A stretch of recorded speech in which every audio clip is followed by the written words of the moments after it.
20 ans de réclusion criminelle pour Olivier Bokor, Zarubeki Roch-Nyeri, c'est le verdict de ce procès qui a duré une semaine et qui a fait coulé beaucoup d'encre et de salive. Et selon une enquête que nous avons menée, depuis ce verdict, les Béninois sont en majorité satisfaits de cette décision parce qu'ils ne veulent plus entendre parler d'une intention de coup d'État au Bénin. Mais nous avons estimé que cela ne suffit pas pour apprécier cette décision de la Criette. Alors, nous sommes rapprochés de Gracien Makoko, un juriste, l'auteur de son livre La Criette, 5 ans de Criette, quel apport pour l'état de droit au Bénin. Nous l'avons invité, il a accepté de venir à cet entretien pour apprécier avec nous, permettre aux Béninois de comprendre les circonstances de cette décision et voir ce qu'on a retenu de cette décision. Mesdames, Messieurs, bienvenue à votre émission préférée, Confidence dans le Noir, que nous animons depuis les studios Honorable Begbia. Chers invités, je vais encore vous prier de vous présenter vous-même à nos téléspectateurs. Merci beaucoup. Je réponds au nom de Gracien Makoko. Je suis juriste, je suis béninois, auteur du livre que vous venez de citer tout à l'heure, qui a été intitulé « La Criette en 5 ans, quel apport pour l'état de droit au Bénin ». En le disant, vous avez certainement fait le bilan ou le point de toutes les décisions rendues par cette nouvelle cour, lesquelles décisions n'ont pas reçu l'assentiment des Béninois, puisque nous avons toujours fusillé cette institution. Alors, est-ce que vous pouvez nous amener dans vos secrets, dans le secret de ce livre? Vous savez, nous sommes en tant qu'intellectuels dans la République. Il est important quand même que nous essayons de poser un regard analytique suffisamment scientifique et sans parti pris sur le fonctionnement de nos institutions. Et je l'avais dit, et je le dis encore ici, que lorsque nous prenons un État comme la France et le peuple français ont mis en place des institutions qui n'avaient pas marché parce que ces institutions dans leur fonctionnement ont révélé des tares. Quand on fait allusion à l'ancien régime français, il a fallu que les barons de la féodalité soient mis en quarantaine pour que le peuple puisse souffler. Et cela a amené un régime de liberté.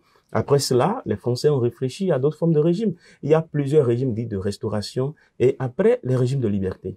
C'est pour dire que lorsque les institutions sont mises en place dans un pays, les citoyens, qui sont les intellectuels du pays, doivent quand même prendre la distance, le temps nécessaire pour analyser, étudier dans le fin fond le fonctionnement de ces institutions afin de voir ce qui a pu marcher et encourager et aussi répertorier ce qui n'a pas pu forcément bien fonctionner et proposer des solutions afin que les choses soient bien faites désormais.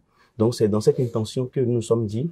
La Criette est née dans un contexte un peu polémique parce que cette juridiction est née avec un malaise ontologique, ce qu'on peut appeler le défaut de double degré de juridiction, ce qui a inauguré en première position les débats sur la juridiction. Après, on a connu beaucoup de procès, le procès du professeur Aïvo, d'abord le procès concernant l'homme d'affaires béninois, M. Sébastien Adiavon. Après le procès Aïvo, il y a eu le procès de l'ancien député Léali Soglo, Modeste Toboula, de Mme Rikat Madougou, etc. Et donc, on a constaté, en tant que citoyen d'abord et intellectuel ensuite, que dans l'opinion, ces différents procès ont été diversement appréciés. Face à cette divergence de position dans l'opinion nationale, il était quand même normal que nous prenions la parole, que peut-être nous prenions la plume pour essayer de visiter le fonctionnement au plan du droit, notamment, et pas au plan politique. Donc, il s'agit d'un ouvrage qui s'est séparé des sentiments, des passions, des suspicions populaires et qui est allé à la recherche de l'image vérité de la Criette afin de voir dans le fonctionnement de cette juridiction ce qui n'a pas forcément marché et également ce qui a marché. Donc, au final, on a fait un travail qu'on a présenté au public le mercredi 29 passé. C'était à la salle polyvalente de la chaire UNESCO dans l'enceinte de l'université d'Abomey-Calavi. Et nous invitons par cette occasion le lectorat à prendre conscience et à prendre connaissance du moins du contenu de ce document. Oui. L'ouvrage a été lancé récemment. Moi, je n'ai pas eu le temps de le parcourir. Grosso modo, est-ce que dans votre analyse, vous avez apprécié la Criette ou vous estimez qu'il y a encore à ajouter pour agrémenter l'institution? Vous savez, la perfection n'est pas de ce monde. C'est vrai que à l'intérieur du document, l'auteur a fait beaucoup d'investigations à travers les décisions que la juridiction a rendues et qui peuvent être placées dans ce qu'on peut appeler les actifs de la criette. Les actifs, quand je prends l'exemple de la cybercriminalité, la juridiction a rendu des milliers de décisions. Et quand on parle de cybercriminalité, on ne voit forcément pas l'impact négatif que cela génère sur la nation. Il y a ce qu'on appelle l'image du pays que nous devons vendre à l'international. Et cette image, dans sa protection, l'État a le devoir quand même de contrer ce phénomène. Et quand on parle des cybercriminels, on voit les boissons dans les bars, on voit ceux qui vendent le commerce quelque part prospère, mais on oublie aussi ceux qui se suicident en France, ceux qui se suicident en Belgique, ceux qui se suicident en Italie, justement parce que l'économie de toute une vie a été quand même embrasée par des jeunes qui vivent en Afrique de l'Ouest et encore au Bénin. Cela ne nous honore pas. Et on a vu quand même le rôle actif que cette juridiction a joué. Parce que cela, non seulement ça a tenu l'image du pays, mais ça a également un effet négatif sur l'éducation de la jeunesse parce que l'avenir de ce pays, c'est les jeunes. Et on ne peut pas avoir dans un État, on ne peut pas construire une nation avec des jeunes qui ont plus de penchant, qui sont friands de raccourcis, etc. Donc, on estime déjà que le travail qui a été abattu par ces juridictions dans ce domaine-là est un travail de salut public. Maintenant, au-delà, les cas de détournement, c'est démontré dans tous les ouvrages scientifiques par la plupart des statistiques, pour ne pas dire toutes les statistiques sur la corruption, pour dire qu'un État ne prospère pas lorsque, à l'intérieur de son territoire, la corruption, le détournement de deniers publics, tout cela prospère très bien. C'est que l'État ne peut pas prospérer. Revenons alors à la condamnation de M. Olivier Bokor, celle de Omar Beki et de Roch Neri. Selon vous, en tant que juriste, de votre appréciation, est-ce que le procès a été bien tenu? Vous savez, cette question me rappelle une histoire. L'histoire d'un juge d'instruction libanais. Son nom, c'est le juge Tadik. C'est un juge qui a été missionné pour instruire le dossier dans l'affaire dite de l'explosion au port de Beyrouth. Et pour bien faire son travail, pour apporter plus de lumière dans ce dossier, il avait décerné un mandat d'amener contre le premier ministre en exercice et plusieurs personnalités politiques du pays, des députés à l'Assemblée nationale. Et malheureusement, ça a suscité beaucoup de polémiques au sein de l'opinion publique libanaise. Ça a suscité beaucoup de... En un mot, ce juge a été livré à la verdict populaire. En réalité, quand on ramène le truc au Bénin, le parallèle, les choses se ressemblent. C'est pour dire que lorsqu'une juridiction intervient et le client de cette juridiction est une autorité politique ou un homme ayant beaucoup d'argent, c'est souvent difficile et c'est souvent polémique. Il s'agit des effets monstres, comme on le dit dans le jargon de la presse. Sinon que, en réalité, il y a une condamnation de 30 ans. Le régisseur, l'ancien régisseur au niveau de la Direction générale des impôts a été condamné à 30 ans de prison pour fait de détournement de deniers publics. Mais vous constaterez avec moi que dans l'opinion publique nationale, ce procès n'a pas retenu l'attention. Vous voyez. Donc, c'est à cause de la casquette politique des inculpés de M. Olivier Bokor et également de M. Oswald Omeke. C'est pour vous dire que l'on ne peut pas analyser ou que l'analyse proposée de ce procès par l'opinion publique, on ne peut pas prendre cela sans avoir de distance par rapport à la nature de ces personnalités-là. Tous ceux qui parlent, peut-être que c'est pour des raisons politiques, c'est pour des objectifs politiques, etc.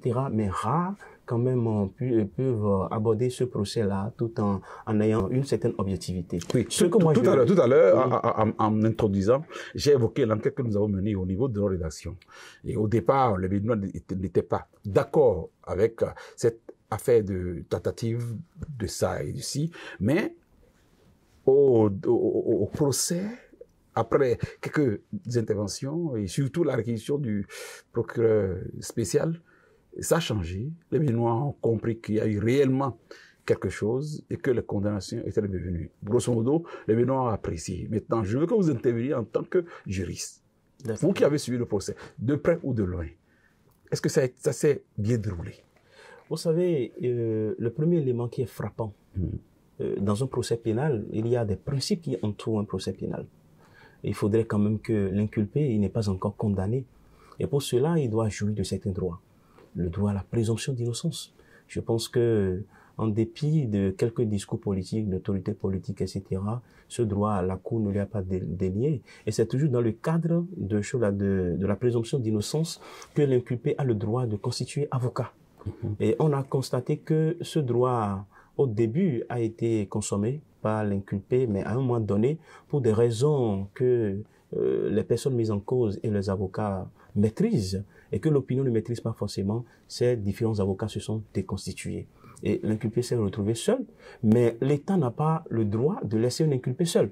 C'est déjà un premier élément. Donc, si en réalité, la personne a le droit à des avocats, et l'État doit tout faire pour ne pas empêcher l'intéressé de pouvoir constituer avocat.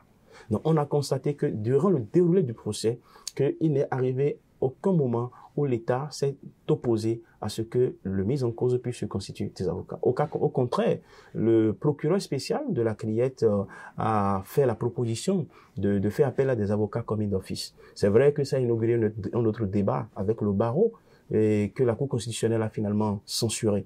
Toujours est-il que on ne peut pas dire aujourd'hui que M. Olivier Bokor ou M. Oswald Homeki, dans le cadre de ce procès, n'ont pas pu se faire assister par des avocats. La loi leur a donné la possibilité d'avoir des avocats, et s'ils n'ont pas les moyens de les avoir, l'État ou à travers la justice avait décidé également de les mettre des avocats à disposition.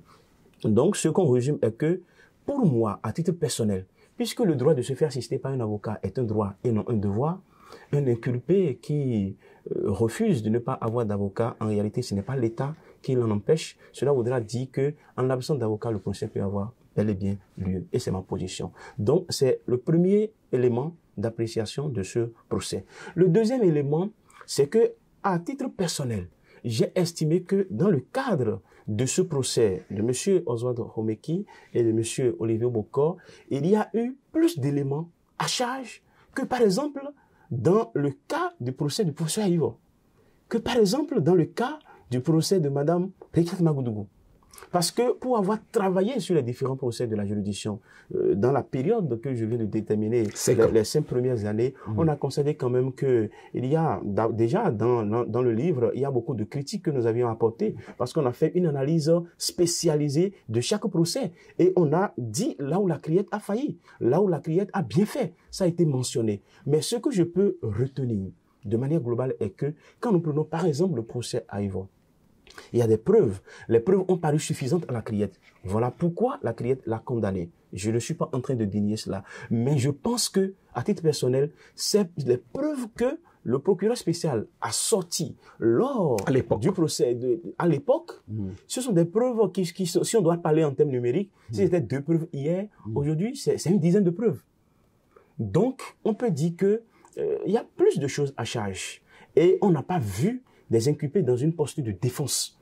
C'est plutôt des instances de déclamation philosophique ou de déclamation politique. Il n'y a vraiment pas eu de contradiction. Vous avez dit que selon la question du procureur spécial, qu'il y a eu vraiment d'éléments à charge. Est-ce cette raison qui a poussé les avocats à se déconstituer parce qu'ils savaient que bon, ce n'était pas défendable?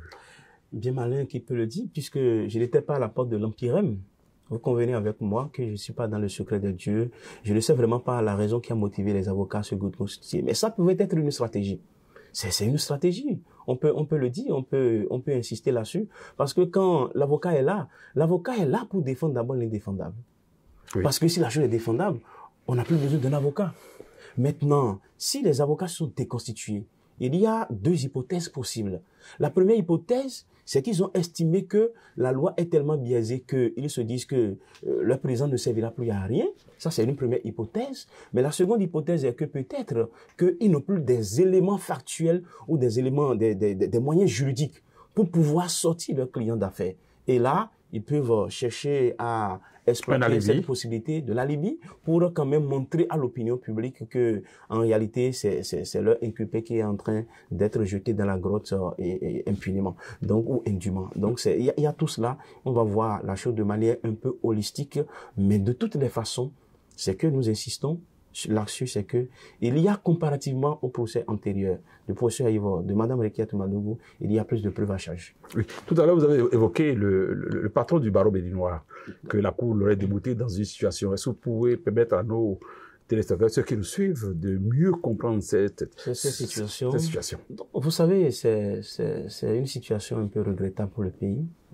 Je le dis parce que l'État du Bénin s'est fait un peu rattraper.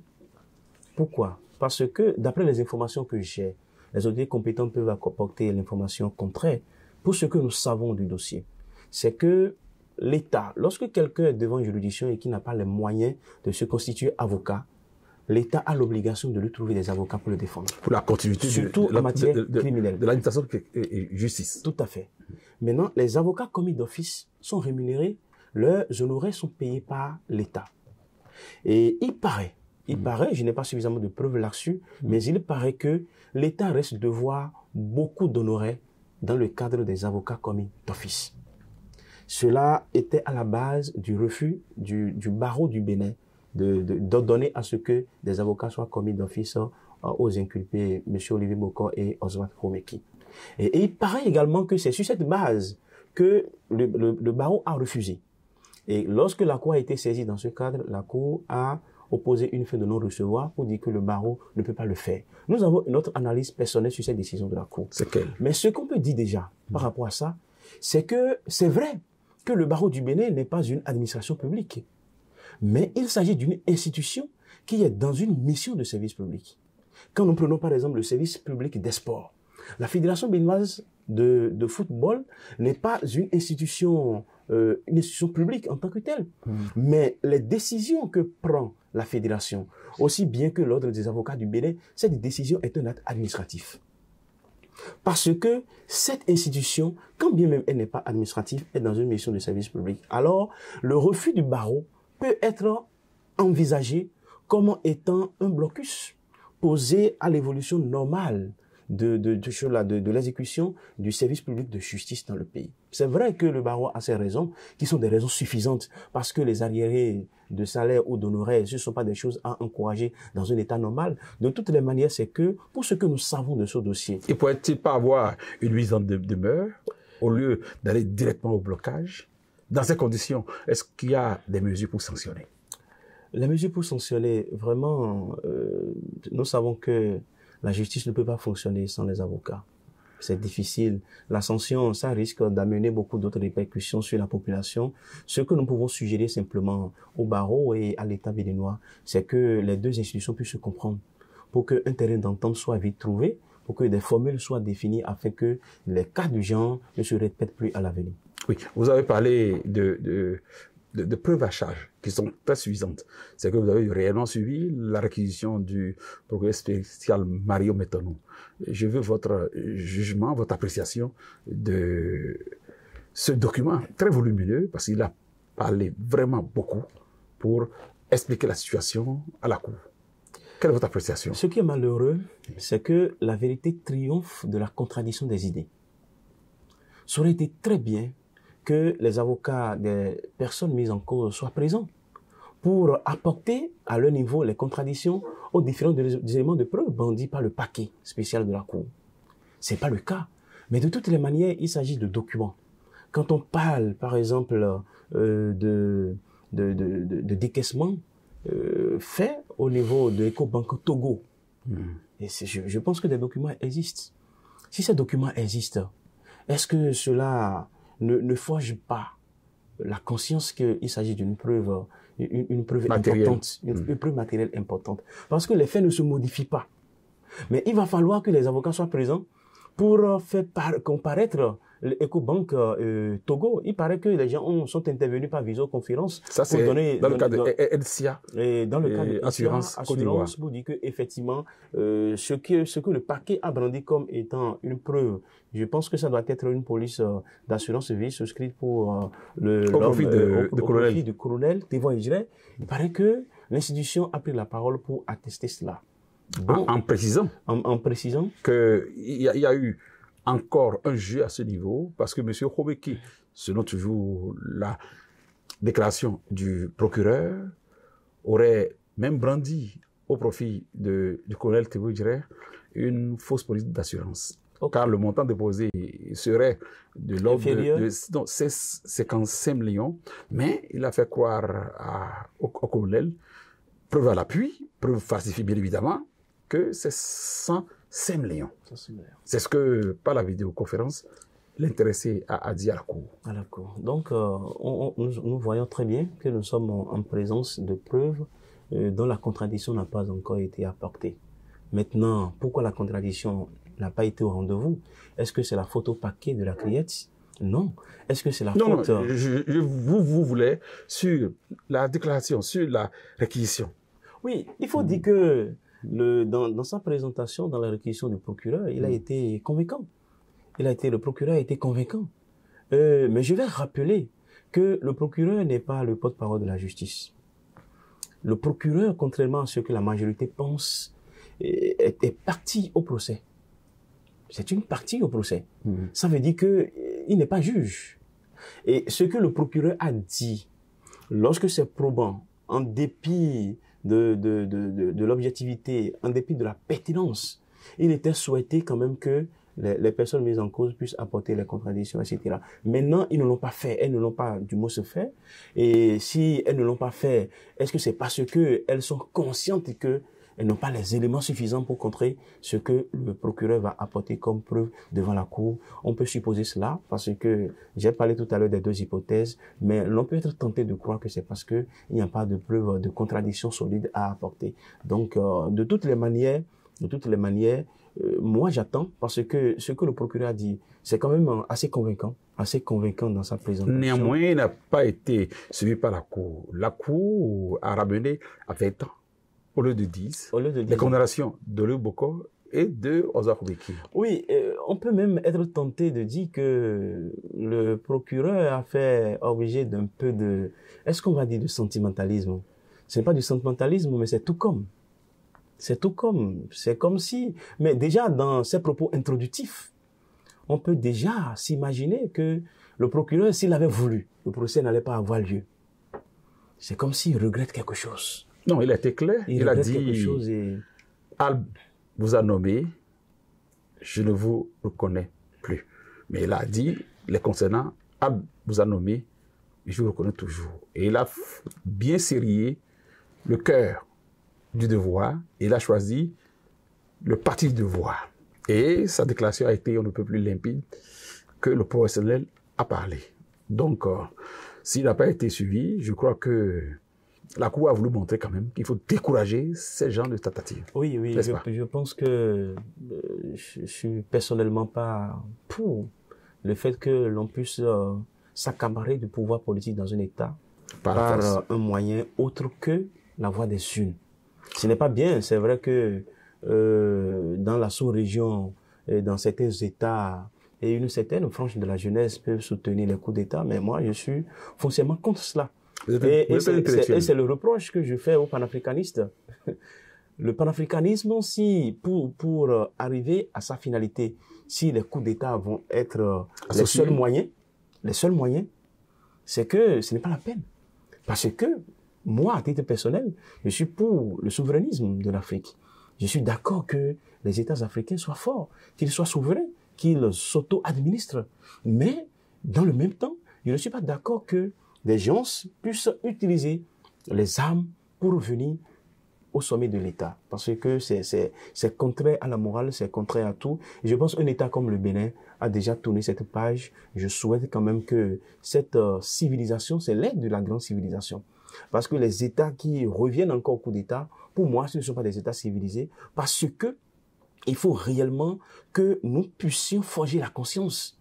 On doit arriver à un moment où on dit que c'est la voie des urnes. Oui, vous êtes juriste, mais vous virez déjà du côté de la politique. Et je vais en profiter pour poser une question. Monsieur Koubeki, il est d'un parti comme tout le monde, l'UP, le Renouveau.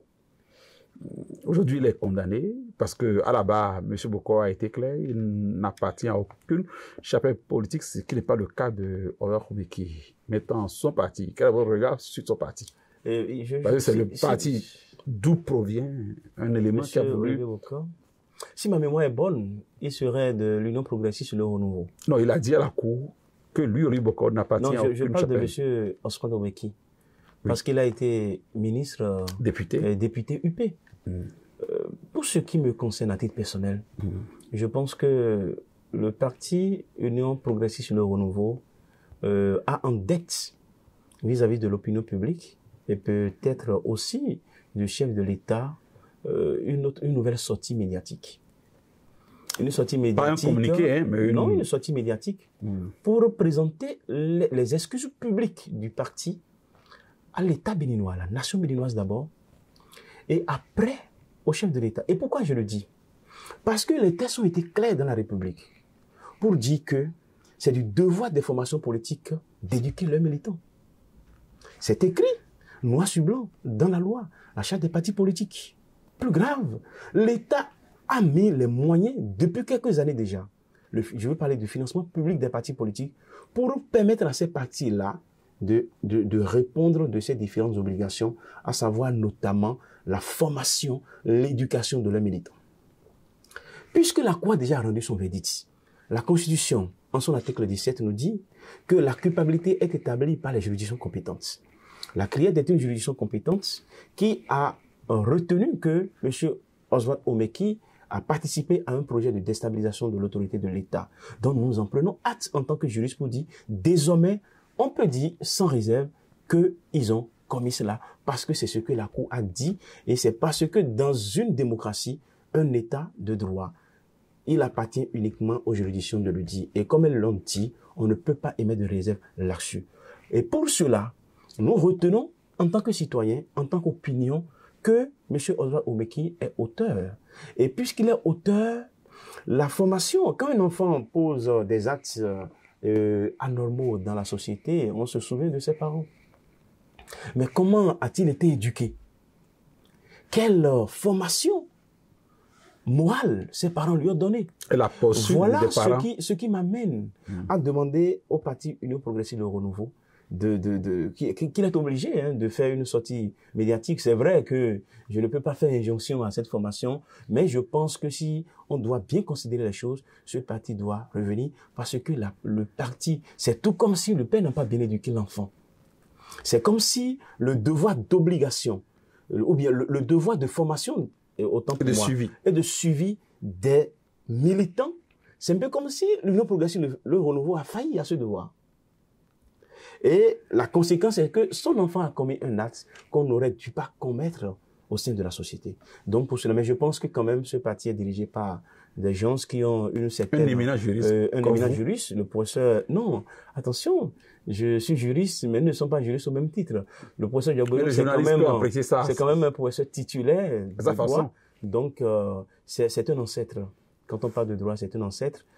Au même titre que le professeur Salamé et puis le professeur Ivo et les autres, ce sont nos ancêtres dont nous suivons les pas. Mais ce que je peux dire, c'est que à la tête de cette formation politique aujourd'hui, il y a quand même une personne qui a une pensée lumineuse, qui a la réflexion quand même très fine.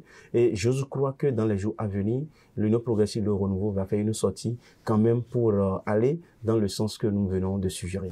D'habitude, je demande à mes invités, à la fin de l'émission, s'ils ont un mot à l'endroit de la jeunesse, parce que c'est elle qu'il faut le plus former. Est-ce que vous avez un mot à l'endroit de la jeunesse béninoise? Vous êtes jeune aussi. La jeunesse béninoise a un malheur, tout comme la jeunesse africaine. Le malheur est que personne ne veut plus l'éduquer. Personne ne veut plus éduquer la jeunesse. Parce que sa voix est plus retentissante que la voix de ses éventuels éducateurs.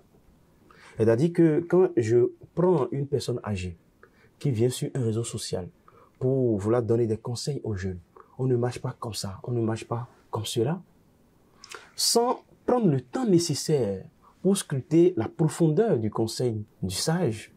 Les jeunes, habituellement, ils rentrent dedans, vont dans tous les sens. Ça fait que tous ceux qui ont de bons conseils à donner à la jeunesse s'abstiennent de le faire. Et ça conduit cette jeunesse à sa dérive. Ce que je voudrais dire en tant qu'appel à l'endroit de cette jeunesse, c'est de se patienter, de développer le tempo, la pondérance, et de savoir que le droit d'aînesse, en dépit de la forte occidentalisation de l'Afrique, est toujours une valeur cardinale dans nos sociétés. Il faut écouter les anciens. Ils ont toujours quelque chose à nous enseigner et des choses que nous devons recevoir d'eux pour orienter nos vies et réussir nos vies. Merci, cher invité. C'est moi. Mesdames, Messieurs, vous l'avez suivi. Monsieur Gracie Makoko déplore ce qui se passe aujourd'hui du côté de la jeunesse, l'invite à être plus pondéré, très patiente et à reconnaître que les anciens restent les anciens, que nous avons beaucoup à apprendre d'eux. Pour l'Union progressive Le Renouveau, M. Makoko, tout en respectant le professeur Diogbenou, souhaite que le parti qui est aujourd'hui considéré comme le père de l'enfant, Oza Khomeki, aujourd'hui en détention du fait de ce qu'il a fait, présente ses excuses au peuple béninois, au président Patrice Talon, pour le déroulé du procès, la condamnation, en tant que juriste, lui qui a cette coutume d'analyser tous les procès, tous les dires rendus par cette institution, il a trouvé que le procureur spécial avait beaucoup d'éléments à charge pour même faire condamner de X années les inculpés. Il a salué le métier, le professionnalisme de la Cour dans le cadre de ce procès et des condamnations qui ont été rendues. Mesdames, Messieurs, merci d'être toujours des nôtres. Prenez bien soin de vous pour un prochain rendez-vous.